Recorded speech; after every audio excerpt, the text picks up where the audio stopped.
गुलाम नबी आज़ाद के कांग्रेस से इस्तीफे पर कारगिल के राजनीतिक और सामाजिक संगठनों के अलग अलग विचार हैं। सामाजिक कार्यकर्ता सज्जाद करगली का कहना है कि आज़ाद ने गलत किया, उनके इस्तीफे से भाजपा को फायदा होगा। और उन्होंने ये भी कहा कि महबूबा मुफ्ती के राजनीतिक गढ़ भी कमजोर है।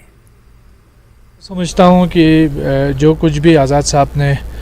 किया है कांग्रेस से अपने आप को अलग थलग होने के बाद, और फिर कांग्रेस के ख़िलाफ़ जो एक सिलसिला शुरू किया है उन्होंने एक स्टेटमेंट पे स्टेटमेंट देने का, तो मुझे लगता है उसका डायरेक्टली जो बेनिफिट हो रहा है तो वो बीजेपी को हो रहा है उसका। और दूसरी बात यह है कि इससे अच्छा होता है कि आज़ाद साहब रिटायरमेंट लेते तो उसकी इमेज भी बरकरार रहती। और मुझे लगता है कांग्रेस से अलहदा होने के बाद जो पार्टी बनाने का फ़ैसला किया है, मैं इसको हिस्टोरिक डिसीजन नहीं, हिस्टोरिक ब्लंडर से ताबीर करूँगा। और आज़ाद साहब को ये चीज़ उसके जो एक उसका था, एक इमेज थी, या फिर उसका जो एक बहुत बड़ा एक स्टेटस था, तो उस हिसाब से मुझे लगता है कि मेरा अपना ज़ाती ख़्याल है कि आज़ाद साहब ने बहुत गलत डिसीजन लिया है। और मुझे ये लगता है कि अभी इस वक्त जो हिंदुस्तान के अंदर जो बिलखुसूस जम्मू कश्मीर के अंदर भी जहाँ जो मुख्तलिफ़ अपोजिशन पार्टीज़ हैं उन्हें यूनाइट होने की ज़रूरत है। ऐसे में जो बीजेपी का एक जो टारगेट रहा है कांग्रेस मुक्त भारत का, तो उसमें किसी तरीके से भी कांग्रेस ही नहीं बल्कि वो तमाम अपोजिशन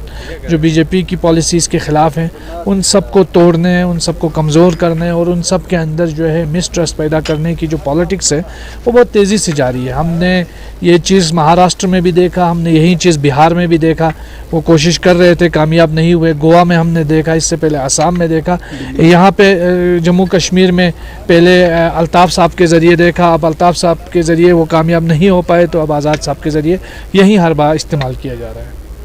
आज़ाद साहब की मेरी अपनी पर्सनल ओपिनियन ये है कि जो भी कांग्रेस के अंदर आज़ाद साहब का जो रोल रहा, जो कंट्रीब्यूशन रहा पिछले 22